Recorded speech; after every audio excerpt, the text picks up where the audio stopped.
এটা কোনো সরকারের পক্ষ ছাড়া এর মোকাবিলা করা সম্ভব নয়।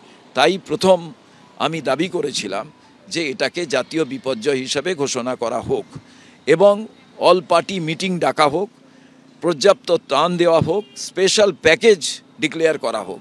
জাতীয় বিপর্যয় হিসেবে ডিক্লেয়ার করলে এদের যে বাড়ি ঘর পড়ার জিনিসপত্র সমস্ত কিছু চলে গেছে, প্লাস যারা মারা গেছে তাদের পরিবারকে কম্পেনসেশন দেওয়া, সমস্ত কিছুটাই সম্ভব কিন্তু একমাত্র এই জাতীয় বিপর্যয় ঘোষণা করলে। এরা যদি নিজেরাই একে অপরকে দোষারোপ করেন, প্রধানমন্ত্রী এবং মুখ্যমন্ত্রীর বাকযুদ্ধ শুরু হয়ে যায়, তাহলে সাধারণ মানুষ কোথায় গিয়ে দাঁড়াবেন?